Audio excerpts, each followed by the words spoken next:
Well, hello again, ladies and gentlemen. This is your friend Noe. And this video here, what is there for God to save? What is it you want God to save? When we look at what's going on in the world, when we look at, I know it's nice to have hope that God is going to spite, smite the wicked and give you back your countries, but it's not going to happen. It's just not. We have to look at what God warned us of, and we see that evil has gotten to a point now that God is going to destroy it all because there is no hope. Our our youth are being destroyed the same way they did in Sodom and Gomorrah, the same way the youth were being destroyed in the time of Noah. They had no chance of a godly life because it wasn't allowed. There was so much evil in the world in the time of Noah and in the time of Lot, where they were coming into the land of Canaan. And even today, look at our youth today. Look at what they're doing to our youth today. Our youth are being told, you're not allowed to believe in God. And what does it lead to with all this falseness and blasphemy that you see all over YouTube of all these people claiming they're Christian and they believe in God? So, I mean, I'm seeing hundreds and hundreds of people follow these fools and these blasphemers and these egotistical people that are lovers of self more than lovers of God. And we can see that. Like my last video that I just put out, Who Divides Us? And on one of my platforms, I forgot to turn off for that. You got to turn off the comments for each individual video as you put it up, and I forgot to do it. And I happened to notice some comments show up, and I kind of chuckled. The first one that showed up was the guy, he's talking, it's you've got a mistaken with the Hebrew Israelites, and the Jews are just people that stole Israel's true identity. So he's kind of being blasphemy about it, and he's being derogatory towards today's Jews, which certain platforms, it's right full of anti-Semitism. But the funny thing is if this person knew the Bible and knew Romans, he would know that I referenced a lot of Romans chapter 3. Well, in Romans chapter 3 alone, Paul, when he wrote the book of Romans, used the word Jews in just chapter 3 times.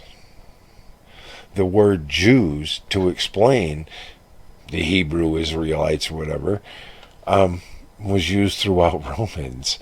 And this is what's funny, that these people truly think that they're going to get me to change my belief and how I do my videos and stuff by putting this stuff on there and this anti-Semitism. Nobody stole Israel's true identity. And why are you sitting there saying they were white? Why? Because you think that I care about those people, that those blacks that say that the true Israelites are them and they're living down there in New Jersey? Really?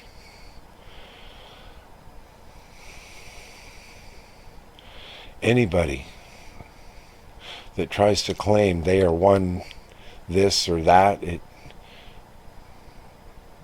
Jesus is shaking his head. I'll put it that way. Because it doesn't matter. The truth is the truth. And if it ain't there in the Bible, excuse me, don't change the words. Don't make something up. Don't listen to these fools on YouTube. So much on the internet today is pretty much blasphemy. And these people that are creating their own interpretation of the Bible, be very careful of them, people.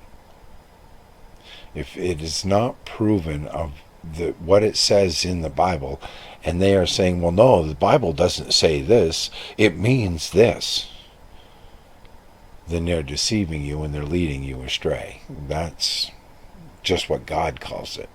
So, now, one more. It was truly comical that, we have this guy here. This is really going to get me to change from believing in God. Religious bullshit divides us. There is no God, you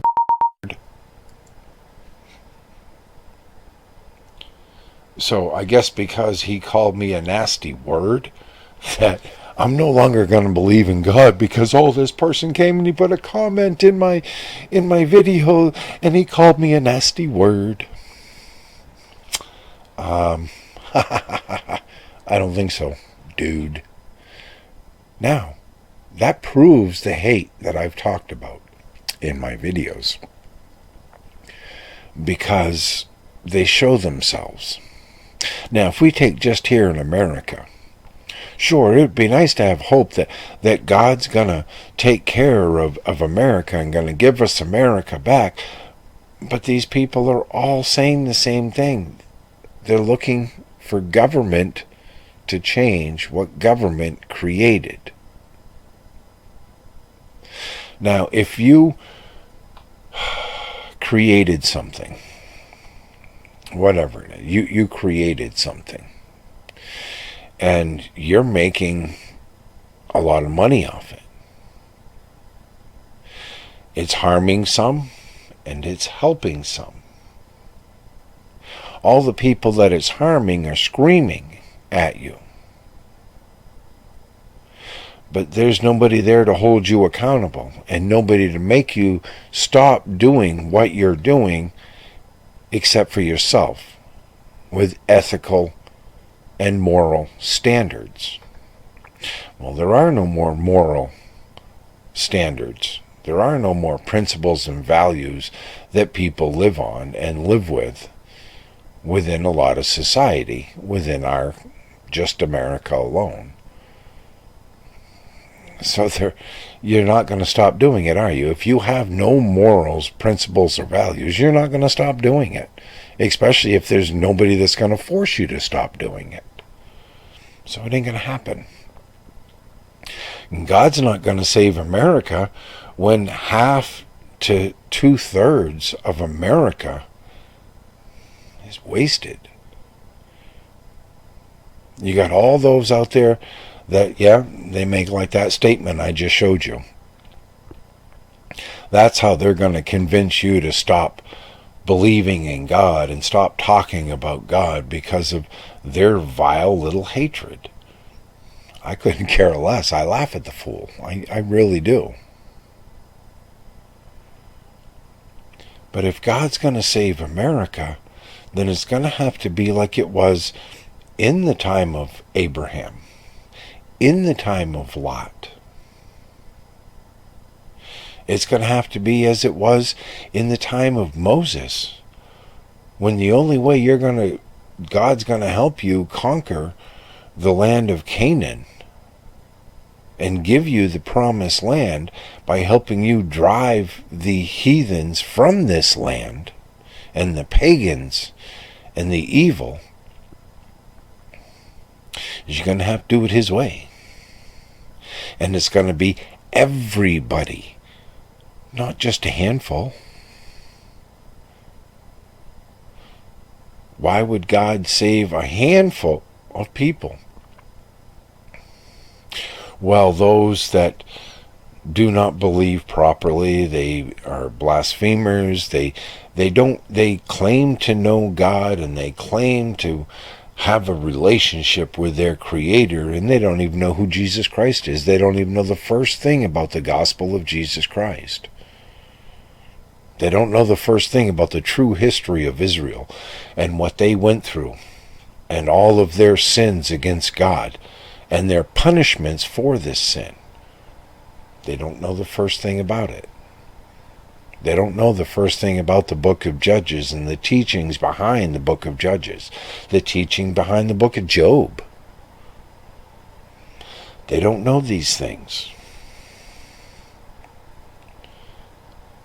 God, it's up to us, the true believers, to try, give it an honest try to save them, to get them to save their own soul. This is the truth. You have to turn from that way, because on Judgment Day you will hear those words from Jesus Christ. Depart from me, you doers of iniquity, for I never knew you. Because you decided to mold God the way you wanted God to be, not the way God is.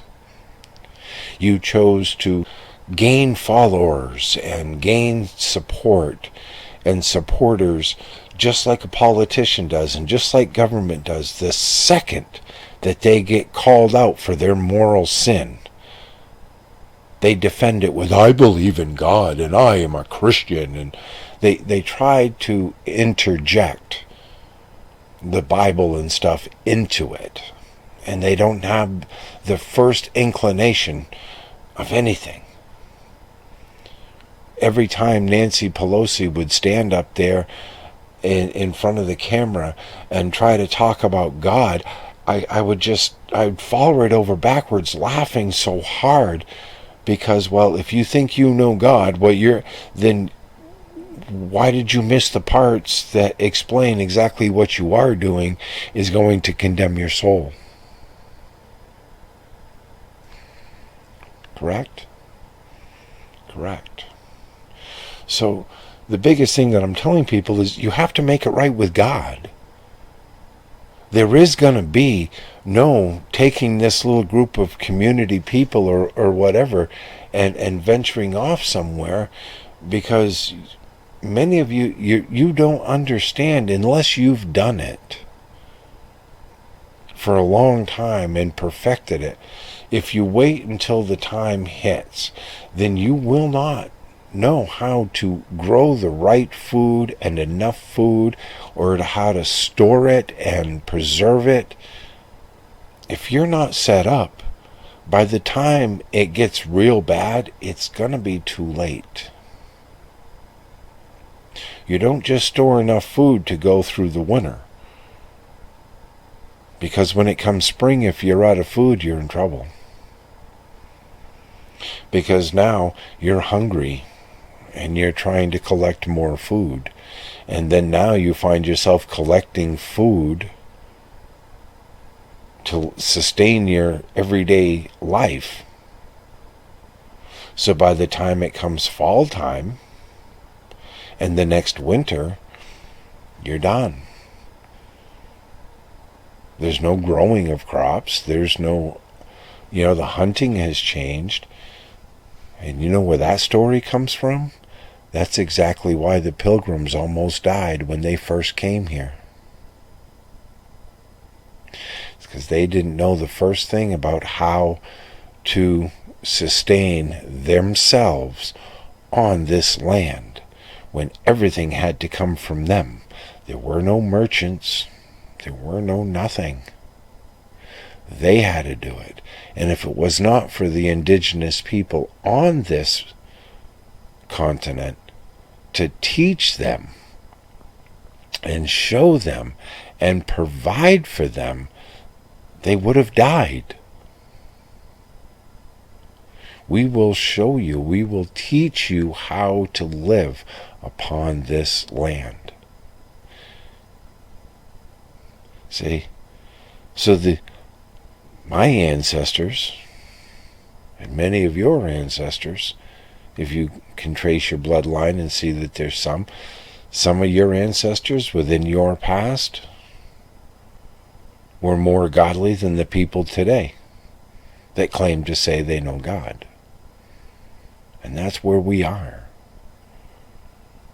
I have taught many people, and I know of a lot of people, and it's like, no, well, it's kind of hard to grow all this stuff and enough of it and the hunting, and it's not just kill a deer. Well, you got to know how to cut it up.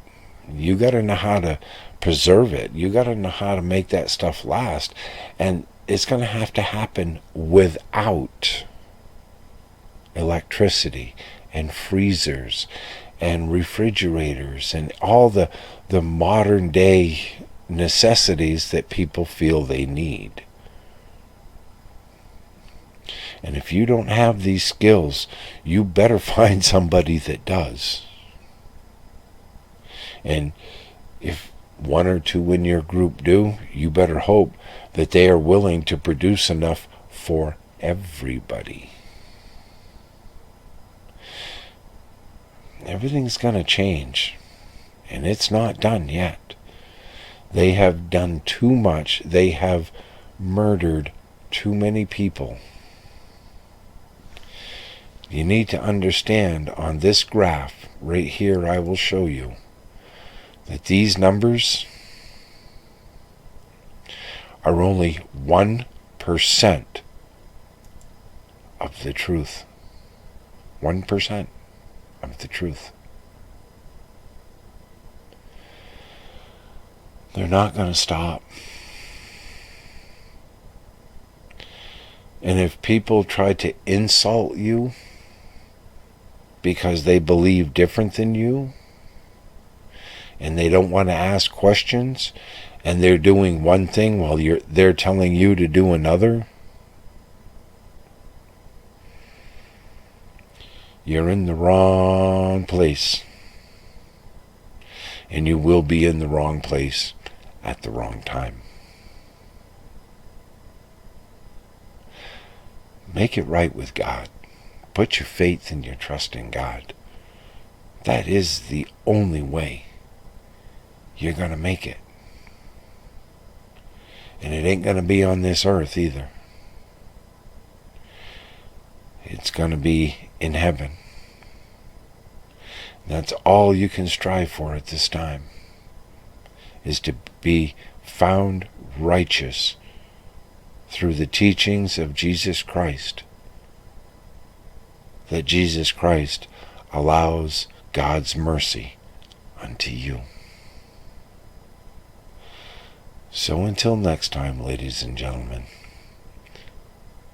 this is No Way Out.